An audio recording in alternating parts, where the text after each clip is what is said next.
মা গো, মা আমি বলছি না। তুই আমাকে কি শোনাতে এসেছিস এখানে?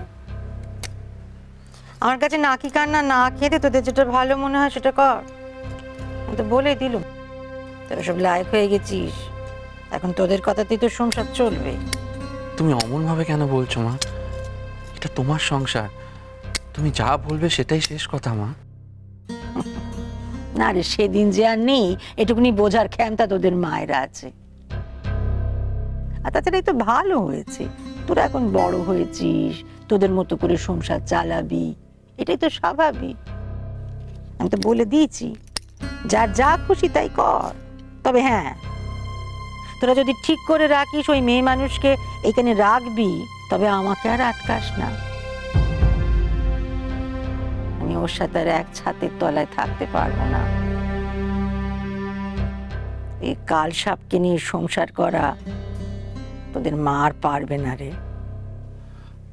মা, মা কাকলি ওর ভুল বুঝেছে মা।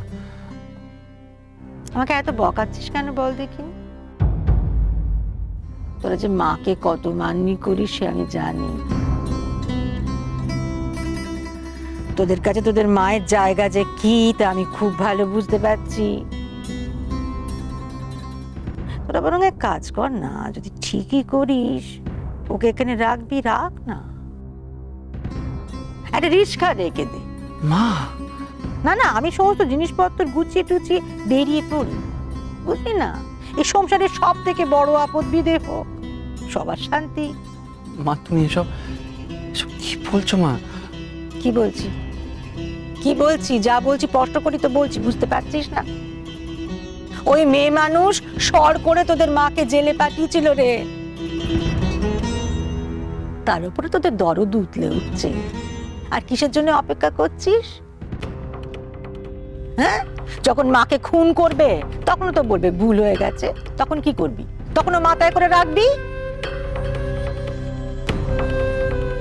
ভালো থাক, থাক তোরা একসাথে থাক, খুব ভালো থাক তোরা একসঙ্গে। কি করছো মা? না মা, মা গো, মা তুমি কোথাও যাবে না মা। কোথায় যাবে তুমি? মা ছাড় না, মা তুমি এসব ছাড়ো, এসব ছাড়ো মা, তুমি এসব ছাড়ো মা।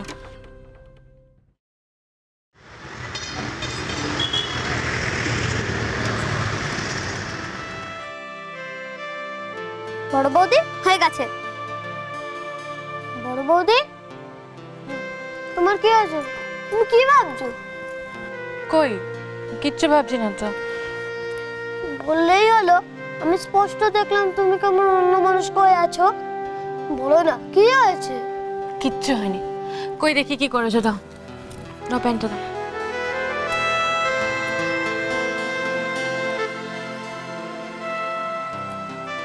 বাহ, এই তো সব অঙ্ক একেবারে ঠিক হয়েছে, ভেরি গুড। ছোট, আজ এইটুকু থাক, কালকে আমরা ইংলিশ পড়বো। বাবা, ছোট চোখকে ফাঁকি দেওয়া অত সোজা নয়। আমি ঠিক ধরেছি। কি? তোমার নিশ্চয়ই মন খারাপ, তাই তুমি আমাকে এত তাড়াতাড়ি ছুটি দিয়ে দিয়েছো, তাই তো? তুমি এখনো বলবে আমার কিচ্ছু হয়নি? ঠিক আছে, তুমি আমাকে বলতে চেও না, বলো না। তুমি যাকে বলবে আমি বরং তাকে গিয়েই জানাচ্ছি, আর নিশিতাটাকে সবটা বলে দেব, তারপর দেখো কি হয়। হেসো না, আমি সত্যি নিশিতাটাকে বলে দেব।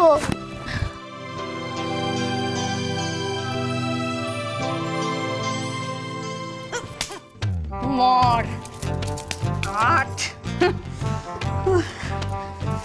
মাগো, এই চুপ করে বস না, তখন থেকে খালি বকবক করে চলেছে।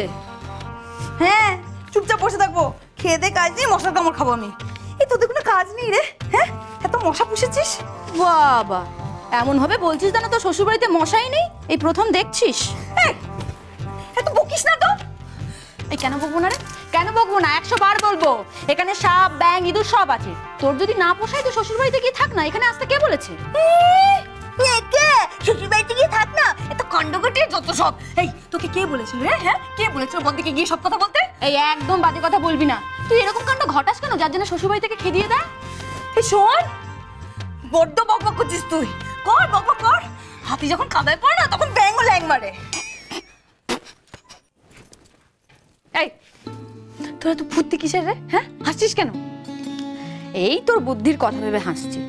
আচ্ছা দেখ, এই নিয়ে তুই কতবার নিজের বুদ্ধি খাটাতে গিয়ে বাপের বাড়ি ফিরে এলি। আমি বলি কি দিদি, তুই না তোর মাথাটাকে একটু এবার বিশ্রাম দে, আর বুদ্ধি ফুদ্ধি খাটাস না, ওটা তোর নেই। কি করবি বল, সবার তো সবকিছু থাকে না। না ও, তোর মাথায় খুব বুদ্ধি না রে? হ্যাঁ, এই শোন, তোর হাতের লেখা না পুলিশের কাছে জমা আছে, বুঝেছিস? একদিন পুলিশ আসবে, তোকে ধরে নিয়ে চলে যাবে, জেলে আটকে রাখবে, তখন বুঝবি ঠেলা। সে আমাকে পুলিশে নিয়ে যাক আর জমে নিয়ে যাক, তোকে কিন্তু তোর শাশুড়ি আর বাড়ি নিয়ে যাবে না। ও মা, ও মা, আমার দেখো না, তুই কেকা তখন থেকে অশুভ অশুভ কথা বলে আছে। ও মা দেখো না। কি হচ্ছে এটা কি? হ্যাঁ, গলাটা একটু নামিয়ে কথা বলা যায় না? পাড়া পড়শিকে নিজের কেচ্ছা কেলেঙ্কারি কথা না বললে মন ভরছে না? না তোমার জন্য, জানো, সব তোমার জন্য হয়েছে। আমি তোমাকে বলেছিলাম না তোমার বুদ্ধি খাটিও না, বলেছিলাম না থানা পুলিশ করো না, দিলে তোমার সংসারটা ভেঙে। ও, আমি বুদ্ধি খাটিয়েছি বলে? হ্যাঁ হ্যাঁ, আমার জন্য তো সংসার ভেঙেছে। হ্যাঁ, ভালো লাগে না। শুনলি কথা, শুনলি? আমার জন্য নাকি ওর সংসার ভেঙেছে, এই জন্য বলে যার জন্য চুরি করি সেই বলে চোর। এই এই শোন, কার বুদ্ধিতে তুই গুদামে আগুন লাগিয়েছিলি? হ্যাঁ, কার বুদ্ধিতে? কেন তোর শাশুড়ি বাড়ি থেকে তাড়িয়ে দিয়েছিল? এইসব কেলোর কীর্তি যদি না করতিস তাহলে শাশুড়ি আমার ঘাড়ের ওপর তোকে চাপিয়ে দিত না, আর তোকে তোর শাশুড়ির কাছে পাঠাবার জন্য আমার সব কায়দাও করতে হতো না। আমার বুদ্ধিতে সবকিছু হয়েছে, বড় বড় কথা। তখন থেকে বকেই যাচ্ছ তুমি, ভালো লাগে না। ঠিক আছে, তোমাদের না আমি বুঝে গেছি, আর না আমাকে সাহায্য করতে হবে না, বুঝেছো তো? হ্যাঁ, আর এই যে দিদিমণি, শোনো, আমাকে আর সাহায্য করো না, কোনো দরকার নেই। আমি নিজের বুদ্ধি কাটিয়ে নিজেকে সাহায্য করে নেবো। আর তুমি শোনো, এই দিদি, দিদি আমার কি হলো? কাকুলি দেখো, এই দিদি, কাকুলি মা, কি হয়েছে দিদি? দিদি,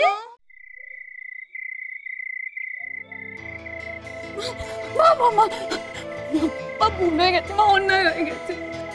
তুমি বিদেয় হয় বাড়ি থেকে, জীবনে যেন আর কখনো তোমার মুখ দর্শন করতে না হয়।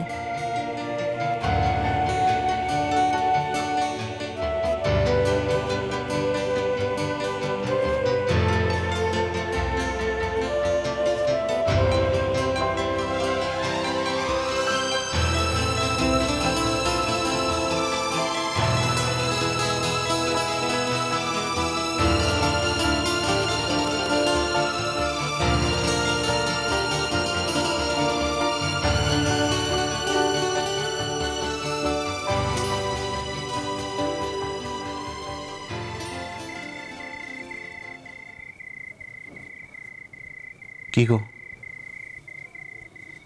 ঘুম আসছে না? তুমি উঠে এলে কেন? তুমি ঘুমোচ্ছ না, আমি কি করে ঘুমোই? যা হলো তারপর ঘুম কি করে আসে বলো? খুব খারাপ লাগছে,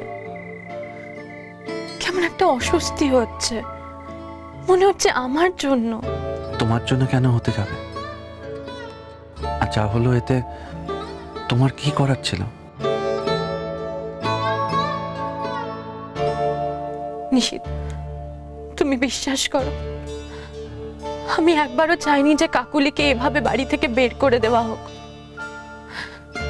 আমি আমি সবকিছু এভাবে বলতেও চাইনি, কিন্তু কি থেকে যে কি হয়ে গেল। হঠাৎ করে ওই অফিসার এলেন, মা কিছুতেই আমাকে বিশ্বাস করতে চাইছিলেন না।